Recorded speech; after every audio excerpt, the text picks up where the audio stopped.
사람이 태어날 때 자기가 태어난 그 환경에 어느 정도는 영향을 받게 되어 있습니다. 그렇죠? 네, 자기가 태어난 그 환경에 어느 정도 영향을 받게 되어 있습니다.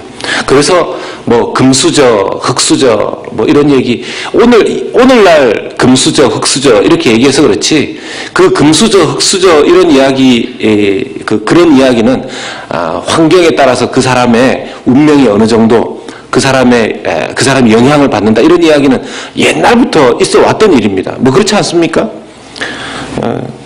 지금 이 본문에 등장하는 기생 라합, 본인이 기생되고 싶어서 됐겠습니까? 태어나서 집에 별로 뭐 할 게 없고 뭐 부모님도 이미 그런 업체를 가지고 있었을 가능성이 많죠. 뭐 구체적으로 왜 그런 신분까지 딱 되었는지는 알 수는 없지만 당연히 자기 신분이 기생이라면 뭐 희망이 크게 있거나 행복하거나 그러지는 않았을 겁니다. 라합의 인생은 뭐 불을 보듯 뻔하죠. 힘들었을 겁니다. 라합은 결혼하지 않은 몸입니다. 나중에 보면 이 라합과 결혼을 하게 되는 이 결혼 관계를 통해서 예수님의 족보가 이어지지 않습니까? 그런 걸 보면 아직까지 라합은 결혼을 안 한 상태입니다. 이렇게 놀랍게 저를 바라보시는 분들이 있는데 라합이 그때까지 결혼 안 했습니다. 네. 기생의 신분을 생각해 볼 때 앞으로 자기가 결혼도 어떻게 하게 될지 대충 생각해 보면 그렇게 희망이 있지는 않았겠죠. 네. 자기의 신분상 뭐 제대로 결혼을 좋은 신랑감 만나서 이렇게 할 그런 기대는 그렇게 많이 안 했을 겁니다. 그리고 사람들이 이 라합의 직업이 기생이다 보니까 당연히 기생으로 대했겠죠. 그 집이 사람들이 와서 거기서 잠도 자고 술도 마시고 이런 데다 보니 뭐 사람들이 라합을 좋게 대했겠습니까? 술 취한 사람들의 술 주정도 받아줘야 됐고 뭐 그 사람들끼리 자기들끼리 싸워가지고 그 집안 물건이라도 부서지고 뭐 넘어지고 엎어지면 그걸 어느 날은 닦아야 됐을 거고 고쳐야 됐을 거고 그걸 말려야 됐을 거고 그러면서 눈물 짓는 날들도 많았을 것입니다. 라합에게 쓰여져 있는 오늘 본문의 내용들도 읽어보면 라합은 부모님도 있었고 형제들도 있었던 것 같아요. 그러니 라합에게 있어서, 그리고 라합이 어느 정도는 가족을 사랑하는 마음이 있었으니 자기가 이스라엘이 이제 쳐들어와서 자기들을 점령하게 될 때 그 전쟁 속에서 자기뿐만 아니라 아주 그 이기적으로 자기만 사랑하는 게 아니라 자기 부모님, 자기 형제 자매들 기억해 달라고 그렇게 얘기하지 않습니까? 그런 걸 보면 가족을 참 사랑하는 사람이었다는 것을 알고 있었을 거예요. 그럼에도 불구하고 이런 인생에서 자기가 과연 벗어날 수 있을지 생각해 보면 도무지 그런 꿈을 꾸기가 쉽지 않았을 겁니다. 희망 없는 인생살이를 하고 있었던 그런 여인이라고 할 수 있죠. 여러분, 돈 많은 가정에서 태어나면 좀 부모님이 그래도 좀 살고 지식도 좀 있고 이런 집에서 태어나면 조금 더 편할 수는 있겠죠. 그러나 부모님이 아무리 유력한 또 집안이 어느 정도 괜찮은 집에서 태어났다 할지라도 여러분, 하나님을 믿지 않는 이상, 예수님을 믿지 않는 이상 궁극적인 행복은 있을 수가 없습니다. 여러분, 아멘이십니까? 왜 그렇습니까? 사람은 영적으로 채워지지 않으면 도무지 행복할 수 없는 부분이 사람에게 다 있습니다. 그 영혼이 구원받지 않으면 도무지 행복할 수 없는 부분들이 있기 때문에 뭐 어렸을 때 좀 좋은 환경에 유익을 받을 수는 있겠지만, 그래서 어렸을 때부터 학원 쫓아다니고 부모님의 좋은 유전자를 좀 받아가지고 머리가 좀 잘 돌아가고, 제가 보니까 공부는요 타고나는 게 있는 것 같아요. 네. 제가 제 핑계를 대려고 이런 얘기를 하는 게 아니고요. 좀 보니까 이 유전자적으로 이 부모님이 공부 잘하니까 얘는 공부 별로 안 해도 열심히 잘하더라고요. 그래서 제가 저희 애들 이 공부 좀 못해오고 이러면 별로 크게 야단 안 칩니다. 그게 어디서 왔겠어요? 제 유전자가 그렇게 전달된 게 크죠. 예. 물론 가끔씩 부모님은 좀 아닌데 자녀들이 막 잘하는 경우도 있습니다. 그런 걸 보고 우리는 하나님의 은혜라고 하죠. 하나님의 은혜라고 하죠. 그걸 보고 날 닮아서 자기 엄마를 안 닮고 나를 닮아서 그렇게 얘기하는 사람 정말 나쁜 사람입니다. 하나님의 은혜죠. 부모가 그림을 잘 못 그리는데 자녀가 막 그림을 잘 그린다. 그거 하나님의 은혜죠. 그 미술 선생님이 잘 가르쳐서 그런 것도 있지만,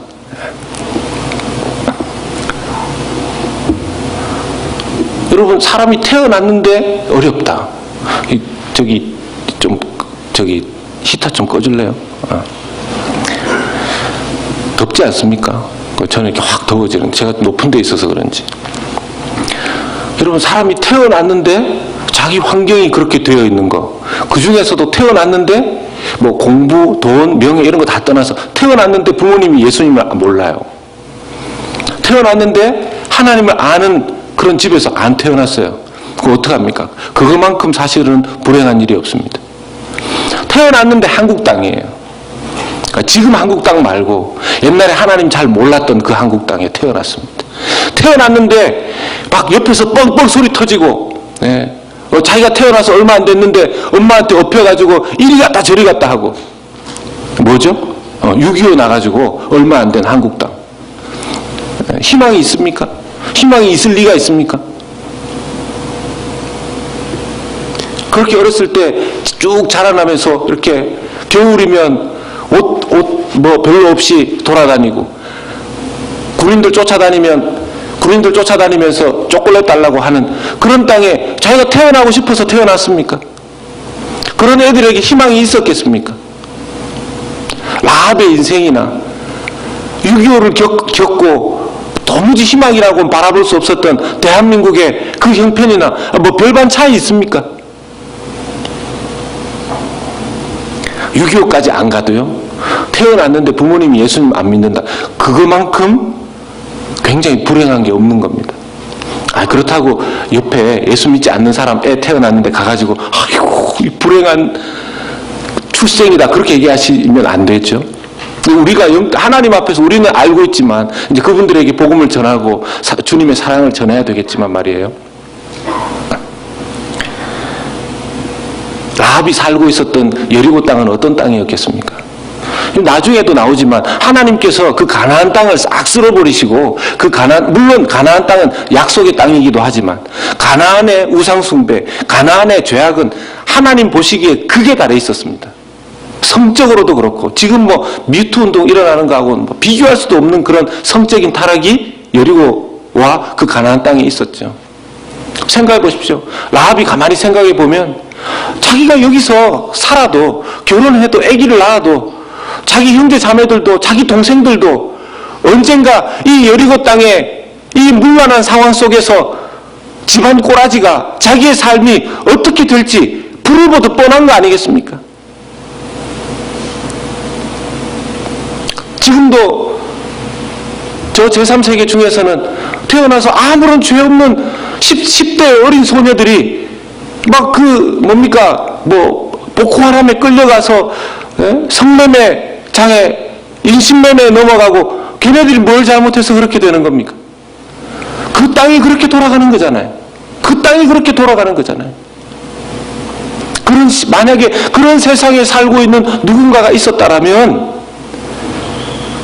라합도 여리고 그 성 안에서, 지역 안에서 그런 사회적인 분위기 속에서 살아가고 있었다면 그녀의 마음에, 그 여인의 마음에 무슨 희망이 있었겠습니까?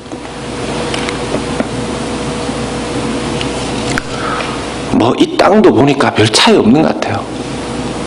지난주에도 플로리다에서 총기 사고가 나서 17명, 죄 없는 17명의 우리 청소년들이 죽었죠.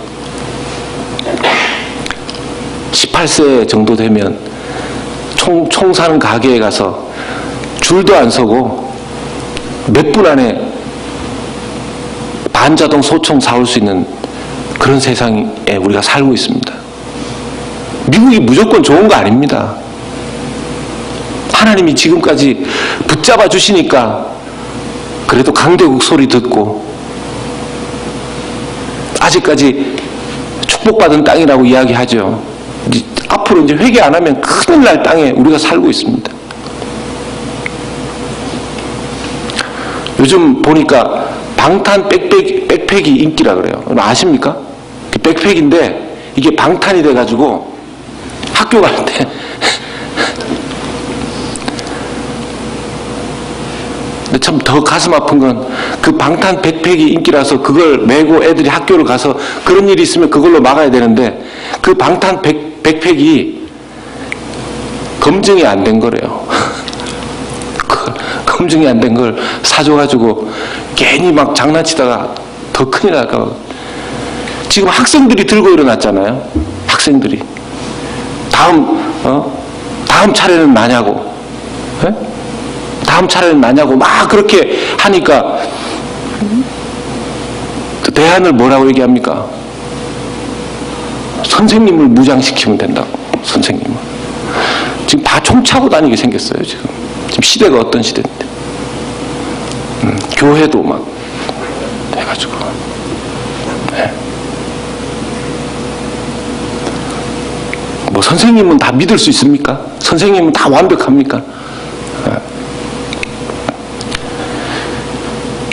그러한 가운데 이 라합의 가게에 드나드는 사람들로부터 이상한 이야기가 들리기 시작합니다. 라합의 귀에 소문이 들리는 거죠. 이 어떤 40년 동안 이 광야를 방황했었던 히브리 민족이 자기들에게로 점점 전진해 오고 있다는 겁니다. 그 히브리 민족에 대한 소문이 어떤 거냐 하면 이집트를 탈출할 때 그 히브리인들의 신이 그 이집트 앞에 놓여져 있었던 홍해를 갈라지게 해서 그 큰 홍해 앞에 바다를 이 건조한 땅으로 건너오게도 했고, 그 광야에서 40년 동안 이렇게 지냈는데 하늘로부터 뭐 매일매일 하루 빼고 매일매일 무슨 이렇게 음식 같은 게 이렇게 떨어져 가지고 자기들은 만나라고 부르는데 그런 게 떨어져서 40년 동안 그 많은 사람들을 먹이고 200만이 넘는 사람들 그 매일매일 먹고, 또 메추라기가 늘 이렇게 와가지고 고기도 이렇게 또 먹고, 히브리인들의 신은 그런 신이었는데 그게 이제 지금 요단 동편을 이 요단을 건너서 자기들에게 오고 있다는 겁니다. 요단을 건너기 전에 아모리 족속들이 사는 거기에서 이미 전쟁 한판에서 거기에서 그 두 왕도 이기고 지금 여리고로 계속 들어오고 있다는 소식을 라합이 들은 거죠. 하나님께서 라합을 선택하신 겁니다. 하나님께서 라합을 불쌍히 여기신 겁니다. 하나님께서 라합의 귀에 하나님의 이름을 들려주셨습니다. 근데 여기에 중요한 부분이 있죠. 믿음은 반응입니다. 믿음은 반응입니다. 내가 하나님으로부터 무엇을 듣는지 거기에 대해서 어떤 반응을 하는가에 따라서 자기의 믿음과 그 믿음의 결과가 달라지게 되어 있는 것이죠.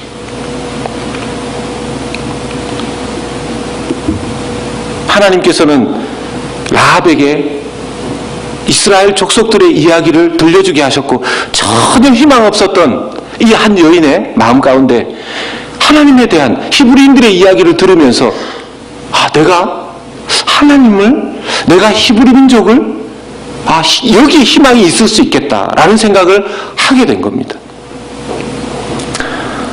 오히려 그 사람들이 들어왔을 때 자기들이 이 여리고 성과 가나안 땅에서 믿고 있는 이 우상들이 만들어 놓은 이 해괴망측한 문화가 아니라 그 이집트를 탈출하게 해서 그 백성들을 다 먹여 살리고 40년 동안 그들을 이끌어 이 가나안으로 들어오게 하시는 그 하나님을 믿고 싶은 마음이 라합에게 생긴 겁니다.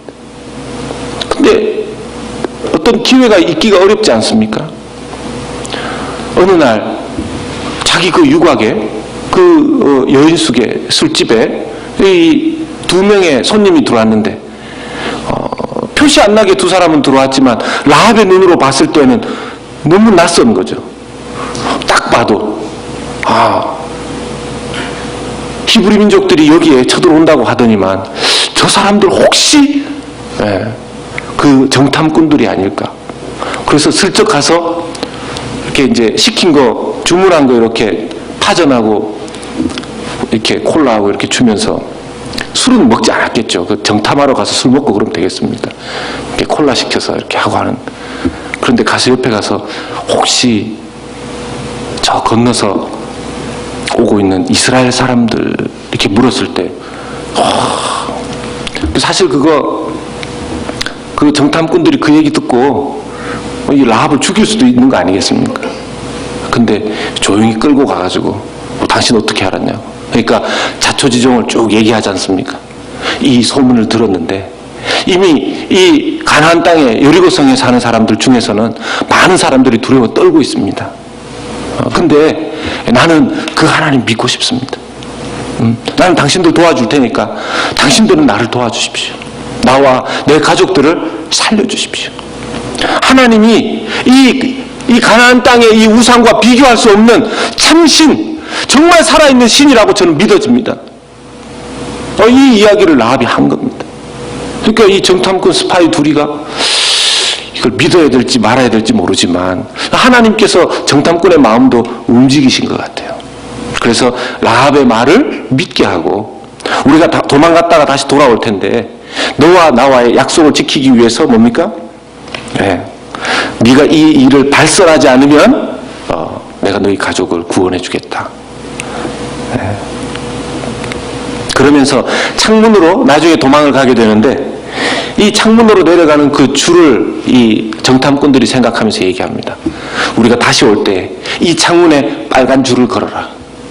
그러면 이 빨간 줄이 걸려있는 당신의 집을 보호할 수 있도록 내가 돌아가서 우리 군대에 얘기를 해놓겠다. 그렇게 이야기를 하죠.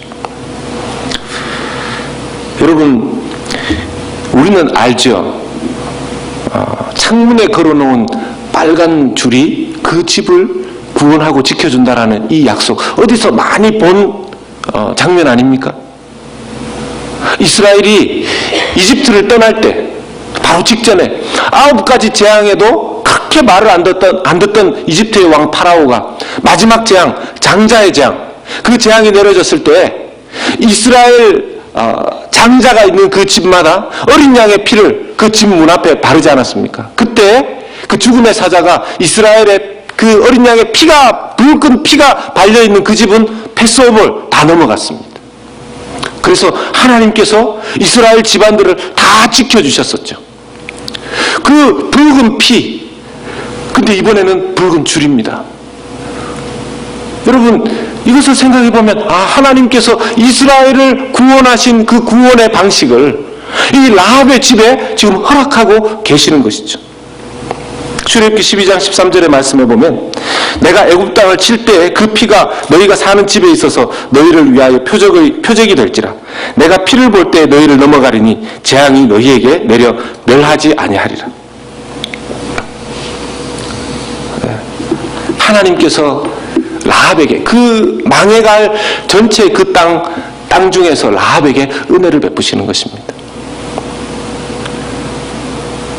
여러분, 대한민국 그냥 그대로 놔뒀다면 도무지 살아날 가능성이 있었겠습니까?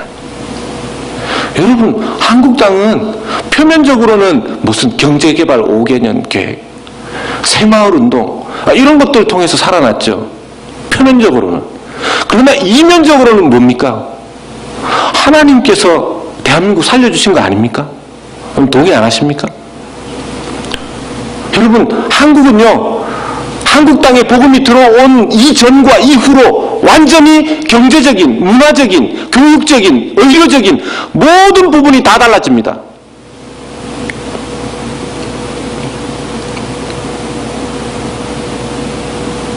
누구의 동상을 세울 때가 아니지 않습니까? 물론 그분이 훌륭한 일을 그 역할로서 하기는 했지만, 정말 대한민국을 이렇게 세워주신 분은 누구십니까? 이 미국 땅에 그래도 지금 여러 가지 문제들이 있지만 그래도 이 미국 땅이 축복받는 강대국이 되게 해주신 것은 누굽니까? 미국의 역대 대통령들, 그분들도 훌륭한 일들을 했지만, 표면적으로는 그렇지만 이면적으로는 누굽니까? 우리 하나님께서 해주신 거 아닙니까?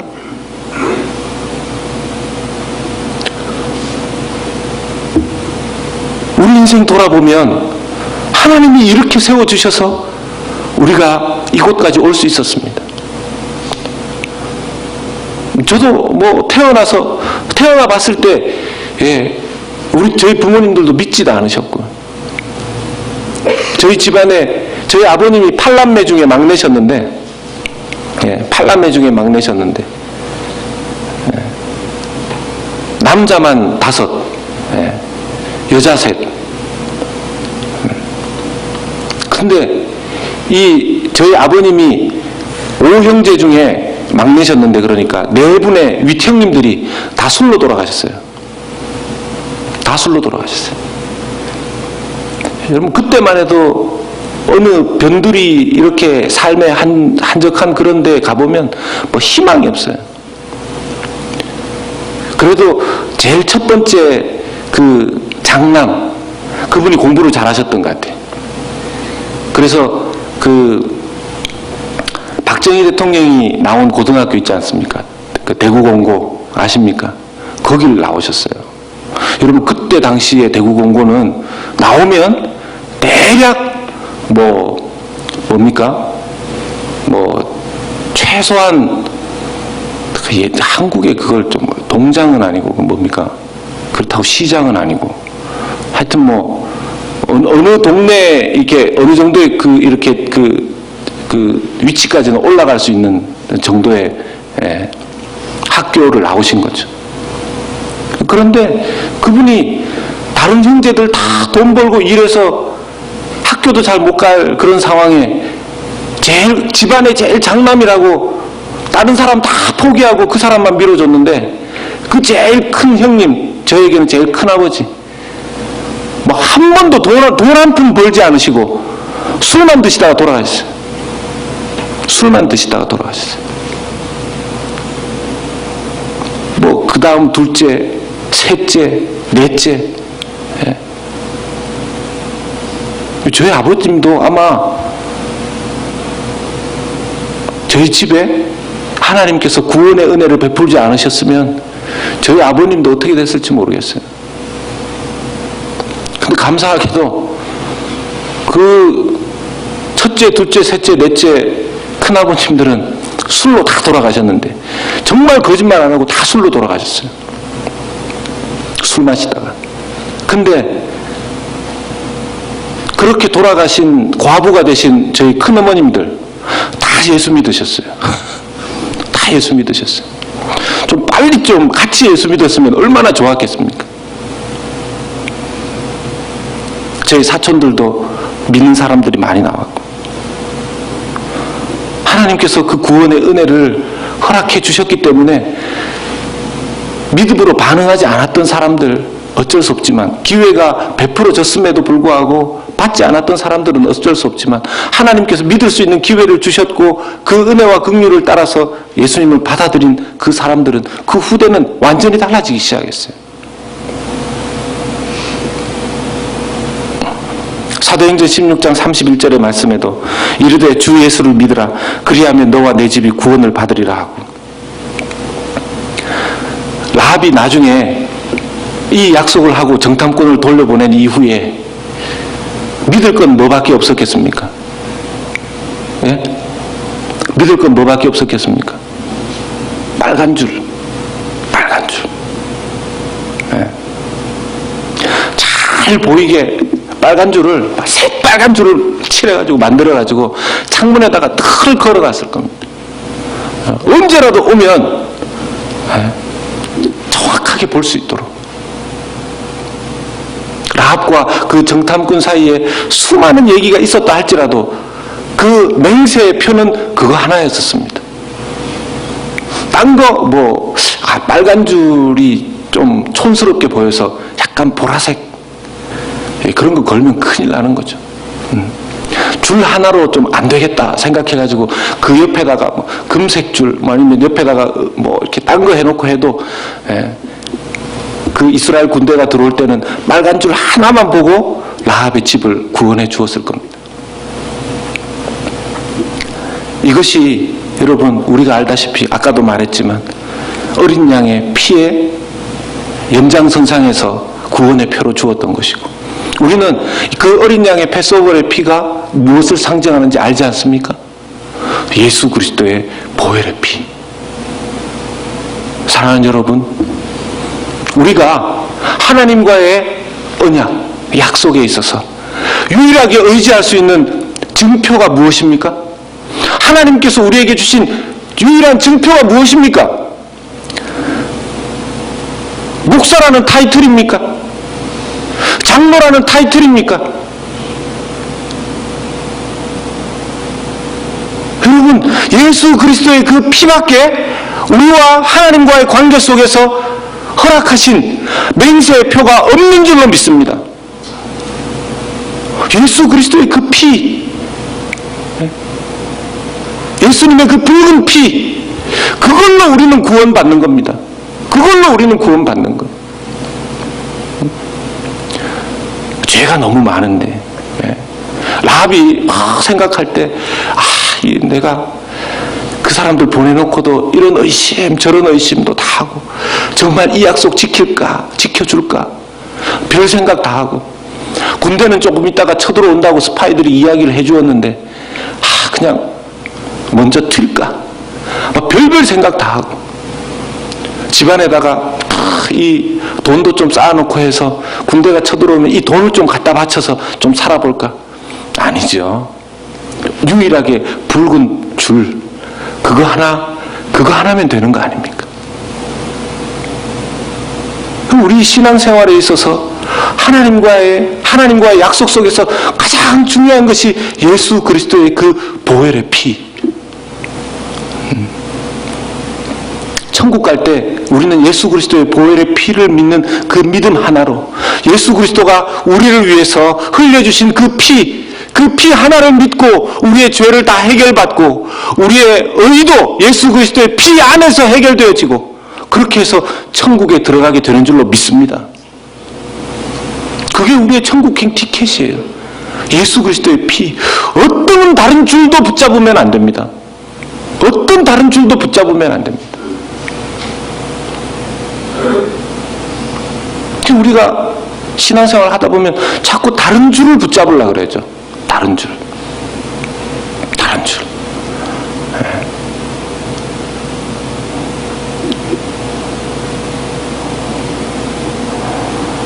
세상에 지금 움직이는 이 움직임을 보면 하나님 없이도 사람 마음대로 잘 돌아가는 듯이 보이죠. 그렇게 보이죠. 그렇게 보여도 오늘날 이 세상이 그래도 움직여지는 이유는 하나님께서 붙들고 계시고 일하고 계시기 때문인 줄로 믿습니다. 이런 상황 속에서 세상의 움직임에 민감하게, 세상의 문화의 유행에 따라서 살아가느라 바쁘고 분주한 우리가 아니라, 우리의 믿음을 정확하게 우리의 라합의 붉은 줄이 된 이스라엘 백성들에게 어린 양의 피로 구원받은, 우리의 인생이 지금부터 영원까지 유일하게 우리의 구원을 보증해주는 예수 그리스도의 피를 붙잡고 우리는 신앙생활을 해야 될 것입니다. 이 피를 믿는 믿음이 없이는 우리가 하나님 기다릴 수 없어요. 인내할 수도 없고.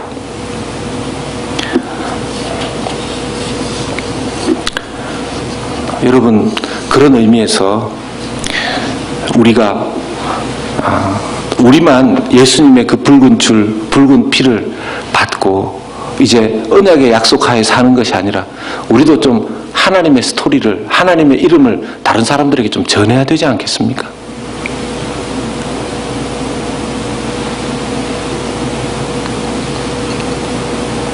예수님의 생명의 소식을 전하실 수 있기를 바랍니다. 소망 없는 사람에게.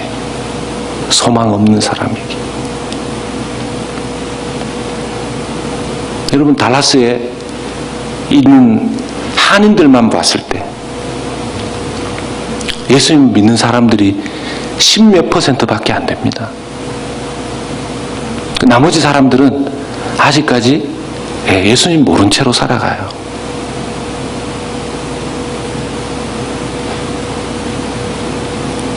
라합 같은 사람 있지 않겠습니까?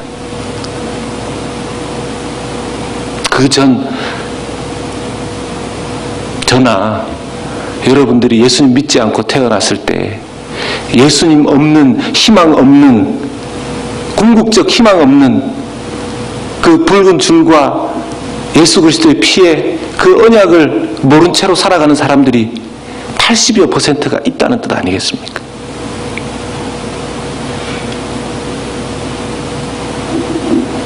로마서 10장 14절의 말씀을 우리가 함께 나눕니다. 같이 읽겠습니다. 시작. 그런즉 그들이 믿지 않은 이를 어찌 부르리요? 듣지도 못한 이를 어찌 믿으리요? 전파하는 자가 없이 어찌 들으리요?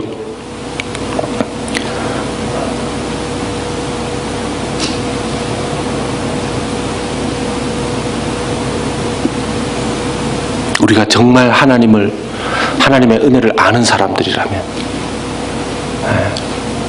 우리에게 주신 그 십자가의 피의 은혜가 얼마나 감사한지 깊이 깨닫고 생각하면서 그것을 소망 없는 또 다른 사람들에게 전해주는 우리 교회가 되어야 될 줄로 믿습니다. 우리 같이 찬양을 좀 하면서 하나님께서 우리에게 주신 그 보혈의 피의 은혜를 감사하고 또 그 믿음 가지고 다른 사람들에게 또 이 복된 소식 전해주는 우리 되기를 소망하는 마음으로 우리 같이 좀 찬송하도록 하겠습니다.